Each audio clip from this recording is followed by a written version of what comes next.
Hello friends, welcome to Gomathi's kitchen. இன்னைக்கு நம்ம பார்க்க போற ரெசிபி பாத்தீங்க அப்படினா இப்போலாம் கல்யாண வீடுகள்ல அதாவது ரிசப்ஷன்லலாம் பாத்தீங்கன்னா ஒரு ஃபேமஸான டிஃபன் காம்போ தான் பார்க்க போறோம். கேரட் இடியாப்பமும் அது தொட்டு சாப்பிடுற மாதிரியான வெள்ளை குருமாவும் எப்படி செய்யலாம்ங்கறத பார்க்கலாம். நிறைய பேருக்கு டவுட் வரலாம், கேரட்டை போட்டு இடியாப்பம் செய்கிறோமே அது வந்து இனிக்காதா அப்படின்னு சொல்லிட்டு. அந்த மாதிரிலாம் இருக்காது. இப்போ நான் சொல்லியிருக்கிற அளவில் நீங்கள் வந்து கேரட்டை சேர்த்து இடியாப்பம் பண்ணீங்க அப்படின்னா ரொம்ப ஃப்ளேவர்ஃபுல்லாக இருக்கிறதோட ரொம்ப டேஸ்ட்டாகவும் இருக்கும். ட்ரை பண்ணி பாருங்கள். இப்போ வாங்க இந்த இடியாப்பமும் வெள்ளை குருமாவும் எப்படி செய்யலாங்கிறத பார்க்கலாம். கோமதிஸ் கிச்சனை சப்ஸ்கிரைப் பண்ணாதவங்க சப்ஸ்கிரைப் பட்டனை ப்ரெஸ் பண்ணிக்கோங்க. உடனுக்குடனே அப்டேட் வேணும் அப்படின்னா பக்கத்தில் இருக்க பெல் பட்டனில் ஆல்ங்கிற ஆப்ஷனை மறக்காமல் ப்ரெஸ் பண்ணி வச்சுக்கோங்க. இப்போ இந்த இடியாப்பம் செய்கிறதுக்கு நான் எடுத்துருக்கிறதுன்னு பார்த்தீங்கன்னா மெஷரிங் கப்பில் 1.5 கப் அளவுக்கு பதப்படுத்தப்பட்ட அரிசி மாவு எடுத்துருக்கிறேன். அதாவது கடைகளில் இடியாப்பம் மாவு கொழுக்கட்டை மாவுன்னு விற்கும் இல்லையா, அந்த மாவு தான் எடுத்துக்கணும். சாதாரண அரிசி மாவோ புட்டு மாவோ எடுத்தோம் அப்படின்னா இடியாப்பம் சரியாக வராது. இது எப்படி செய்யணும் அப்படிங்கிறது நம்ம சேனலில் ஏற்கனவே கொடுத்துருக்குறேன். லிங்க்கு கீழே டிஸ்கிரிப்ஷன் பாக்ஸில் இருக்குது, விருப்பப்பட்டால் செக் பண்ணி பார்த்துக்கோங்க.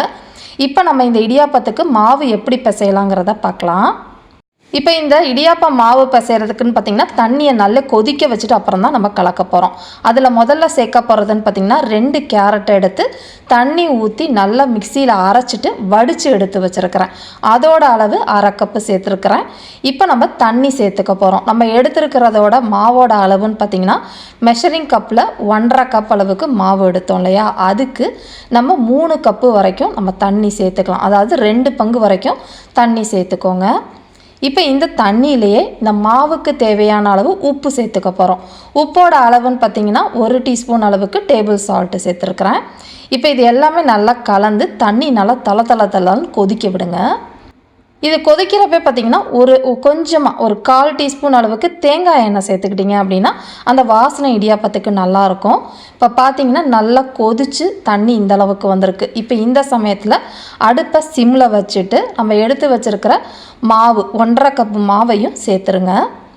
சேர்த்துட்டு நல்லா கட்டைக்கரண்டியை வச்சு நல்லா அழுத்தம் கொடுத்து கலந்து விடுங்க. இப்போ பார்த்திங்கன்னா எல்லா மாவுமே நல்லா கலந்துட்டேன். அடுப்பையும் ஆஃப் பண்ணிட்டேன். அந்த பச்சை மாவு இல்லாத அளவுக்கு நல்லா கலந்து கொடுத்துருங்க. எல்லாம் கலந்ததுக்கு அப்புறமா இந்த மாவை எடுத்து வேறு பாத்திரத்துக்கு நம்ம மாற்றி வச்சிடணும். ஏன்னு பார்த்திங்கன்னா இந்த சூட்டு உள்ள பாத்திரத்திலே வச்சுருந்தோம் அப்படின்னா காஞ்சி போன மாதிரி ஆகிடும். இப்போ இதனால் ஒரு அகலமான பவுலில் மாற்றிட்டு கையில் கொஞ்சம் ஈரமாக்கிக்கிட்டு அதை அப்படியே வந்து அழுத்தம் கொடுத்து பிசைஞ்சு கொடுத்துருங்க. இப்போ பார்த்திங்கன்னா எல்லாத்தையுமே மாவு வந்து ஒன்று சேர்த்தாச்சு. கொஞ்சம் இதை ஆறட்டும். இப்போ பார்த்திங்கன்னா ஓரளவு நல்லா ஆறினதுக்கு அப்புறமா மாவை வந்து நல்லா பிசைஞ்சு ஒன்று சேர்த்து கொண்டு வந்துடலாம். மாவு பார்த்திங்கன்னா நல்லா சாஃப்டாக இந்த அளவுக்கு இருக்கணும். ரொம்ப கெட்டியாகவும் இருக்கக்கூடாது, ரொம்ப தண்ணியாகவும் இருக்கக்கூடாது. இந்த அளவுக்கு இருந்தால் சரியாக இருக்கும். இப்போ இதை இடியாப்பம் புழியறதுக்கு நான் எடுத்துருக்கேன்னு பார்த்திங்கன்னா கிச்சன் ப்ரெஸ்ஸில் உள்ள இடியாப்ப தட்டு தான் எடுத்துருக்கிறேன். நீங்கள் என்ன வந்து கட்டை வச்சுருக்கீங்களோ அது அந்த கட்டையில் மாவை ஃபில் பண்ணிவிட்டு நீங்கள் வந்து துணி உள்ள இட்லி பிளேட்லேயோ இல்லை இடியாப்பம் எண்ணெய் தடவின தட்டுலேயோ வச்சு நம்ம பிழிஞ்சு விட்டுக்கலாம். நல்ல பூ மாதிரி உங்களுக்கு பிழியறதுக்கு ரொம்ப நல்லாவே வரும். இப்போ இதை வந்து நம்ம அவிச்சு எடுத்துக்கலாம். அவிக்கிறதுக்குன்னு பார்த்தீங்க அப்படின்னா நான் ஏற்கனவே இட்லி சட்டியில் கொஞ்சம் தண்ணி ஊற்றி கொதிக்க வச்சுருக்கிறேன். இப்போ இடியாப்பத்தட்டை உள்ளே வச்சுட்டு குறைஞ்சது ஒரு 4-5 நிமிஷத்தில் நமக்கு நல்லா வெந்து வந்துடும். இப்போ பார்த்திங்கன்னா ஒரு 4-5 நிமிஷமாகவே இடியாப்பம் நல்லா வெந்து நிறம் மாறி இந்த அளவுக்கு வந்திருக்கு. இப்போ இதை அடுப்பை ஆஃப் பண்ணிவிட்டு சுட சுட எடுத்து நல்லா சர்வ் பண்ணோம் அப்படின்னா சூப்பராக இருக்கும். இப்போ இந்த இடியாப்பத்துக்கு ஏற்ற ஒரு குருமா செய்ய ஆரம்பிச்சிடலாம் நம்ம. இப்போ இந்த வெள்ளை குருமா செய்கிறதுக்குன்னு பார்த்திங்கன்னா கொஞ்சம் தேங்காய் விழுது அரைக்கணும். அதுக்கு ஒரு மிக்சி ஜாரில் 1/2 டேபிள் ஸ்பூன் அளவுக்கு கசகசா சேர்த்துருக்குறேன். கசகசா இல்லாத இடத்துல 2-3 முழு முந்திரி பருப்பு போட்டு அரைச்சிக்கோங்க. கூடவே பார்த்திங்கன்னா 1/2 டீஸ்பூன் அளவுக்கு சோம்பு சேர்த்துருக்குறேன். அடுத்து 1/2 டீஸ்பூன் அளவுக்கு பொட்டுக்கடலை. ரொம்ப அதிகமாக பொட்டுக்கடலை போட்டுறாதீங்க, குழன்னு ஆகிடும். பொட்டுக்கடலை வேணாம் அப்படின்னா ஒரு 4-5 முந்திரி பருப்பு கூட சேர்த்துக்கலாம், நல்லாயிருக்கும். இதிலே வந்து பார்த்திங்கன்னா நல்லா 1 கப் அளவுக்கு துருவின தேங்காயும் சேர்த்துக்கலாம். இப்போ இதில் வந்து ஒரு 1/2 கப்பு போல் தண்ணி விட்டு நல்லா நைஸாக திக்காக அரைச்சி எடுத்துகிட்டு வந்துடுங்க.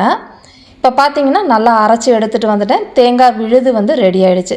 இப்போ குருமா செய்ய ஆரம்பிக்கலாம். குருமா செய்கிறதுக்குன்னு பார்த்திங்கன்னா ஒரு பாத்திரத்தில் ஒரு 1/2 டீஸ்பூன் அளவுக்கு எண்ணெய் சேர்த்துக்கலாம். எண்ணெய் நல்லா காஞ்சதுக்கு அப்புறமா 2 பட்டை 4 கிராம்பு 2 பச்சை ஏலக்காய் சேர்த்துக்கோங்க. இதோடவே பார்த்தீங்கன்னா நட்சத்திர சோம்பு ஒரு 2 போட்டு நல்லா பொரிய விடுங்க. இது எல்லாம் நல்லா பொரிஞ்சாதான் உங்களுக்கு குருமான அந்த வாசனை வரும். இந்த அளவுக்கு செவந்து வந்ததுக்கு அப்புறமா காரத்துக்கு ஏற்ற மாதிரி பச்சை மிளகாய் நான் வந்து ஒரு 5 பச்சை மிளகாவை நறுக்கி போட்டு சேர்த்துருக்கிறேன். கூடவே கொஞ்சம் தாராளமாகவே கருவேப்பிலை இலைகளை கிள்ளி போட்டு சேர்த்துக்கோங்க. இப்போ இதில் வெங்காயம் பார்த்தீங்க அப்படின்னா பெரிய வெங்காயத்தில் பாதி வெங்காயத்தை பொடியாக நறுக்கி சேர்த்துருக்கிறேன். ஒரு 1/3 கப் அளவுக்கு இருக்கும். இப்போ இந்த வெங்காயம் நல்லா வெந்து வர அளவுக்கு வதக்கிக்கலாம். இப்போ பார்த்தீங்கன்னா வெங்காயம் நிறம் மாறக்கூடாது, ஏன்னா இது வெள்ளை குருமா இல்லையா, நிறம் மாறிடுச்சுன்னா ப்ரௌன் கலர் ஆகிடும். இப்போ இந்த சமயத்தில் 1/2 டீஸ்பூன் அளவுக்கு இஞ்சி பூண்டு விழுது சேர்த்து அதோட பச்சை வாசனை போகிற அளவுக்கு வதக்கிக்கலாம். இப்போ பார்த்தீங்கன்னா நல்லா பச்சை வாசனைலாம் போய் வதங்கி இந்த அளவுக்கு வந்திருக்கு. இப்போ இந்த சமயத்தில் நம்ம இன்றைக்கி வெள்ளைக்குருமாவில் வந்து பார்த்திங்கன்னா உருளைக்கிழங்கு போட்டு செய்ய போகிறோம். நான் ஒரு 2 உருளைக்கிழங்கை ஏற்கனவே வேக வச்சு தோல் உரித்து கட் பண்ணி இதில் சேர்த்துருக்கிறேன். இதில் வேணும்னா நீங்கள் பச்சை பட்டாணி கூட சேர்த்துக்கலாம். போட்டு நல்லா ஒரு 2 நிமிஷம் நல்லா வதங்கி வந்ததுக்கு அப்புறமா அரைச்சி வச்சுருக்கிற தேங்காய் விழுது இருக்குது பார்த்திங்களா, அதை இதில் சேர்த்துக்கோங்க. இப்போ மிக்சிலையும் கொஞ்சம் மசாலா இருக்கிற மாதிரி இருக்கும், அதுலேயும் ஒரு 1/4 கப்பு போல் தண்ணி ஊற்றி கழுவி இதில் சேர்த்துக்கோங்க. இப்போ இந்த மசாலா எல்லாமே நம்ம வந்து அப்படியே போட்டு தான் அரைச்சோம், வதக்கலை இல்லையா, அதனால் அதோட பச்சை வாசனை போகிற அளவுக்கு மிதமான தீயிலே நல்லா வதக்கி விடுங்க. இப்போ இது வதங்கிட்டு இருக்கப்போ இந்த குருமாவுக்கு தேவையான அளவு உப்பு ஒரு 1/2 டீஸ்பூன்லேருந்து 3/4 டீஸ்பூன் அளவுக்கு டேபிள் சால்ட்டு சேர்த்து போட்டுட்டு நல்லா வதக்கி விடுங்க. இப்போ பார்த்தீங்கன்னா நல்லா வதங்கி திக்காக இந்த அளவுக்கு வந்துருச்சு. இப்போ இந்த சமயத்தில் குருமா உங்களுக்கு எந்த அளவுக்கு தண்ணியாக வேணுமோ அதுக்கேற்ற மாதிரி நம்ம தண்ணி சேர்த்துக்க போகிறோம். தண்ணி வந்து பச்சை தண்ணி சேர்த்துக்கக்கூடாது, நல்லா கொதிக்கிற தண்ணியாக சேர்த்துக்கோங்க. நான் வந்து பார்த்திங்கன்னா 1 கப் அளவுக்கு நல்லா கொதிக்கிற தண்ணி இதில் சேர்த்துக்கிறேன். சேர்த்து நல்லா கலந்துட்டு இது ஒரு 2-3 நிமிஷம் மட்டும் கொதிக்க விடுங்க. இப்போ பார்த்தீங்கன்னா நல்லா ஒரு 2-3 நிமிஷமாக கொதிச்சுக்கிட்டு இருக்கு. இப்போ கடைசியாக வந்து இதில் தேங்காய் பால் சேர்த்துக்க போகிறோம். 1 கப்பு தேங்காய் எடுத்து நல்லா திக்காக பால் எடுத்தது, முதல் பால் 2வது பால் ரெண்டையுமே சேர்த்து ஒரு 1/4 கப் அளவுக்கு இருக்கும். அதை சேர்த்து அடுப்பை ஆஃப் பண்ணிடணும். அது போட்டு கொதிக்க விடக்கூடாது. கலந்துட்டோம் அப்படின்னா இந்த அளவுக்கு இருக்கும். இப்போ இந்த குருமாவை நீங்கள் ஆப்பத்துக்கோ இல்லை இடியாப்பத்துக்கோ ஊற்றி சாப்பிட்டீங்க அப்படின்னா செம்ம டேஸ்ட்டாக இருக்கும். இதே மாதிரி அளவுகளோட இந்த கேரட் இடியாப்பத்தையும் உருளைக்கிழங்கு வெள்ளை குருமாவும் செஞ்சு பார்த்துட்டு எப்படி இருக்குங்கிறத கமெண்ட் பண்ணுங்கள். வீடியோ பிடிச்சிருந்தாலும் கமெண்ட் பண்ணுங்கள், லைக் பண்ணுங்கள், ஷேர் பண்ணுங்கள்.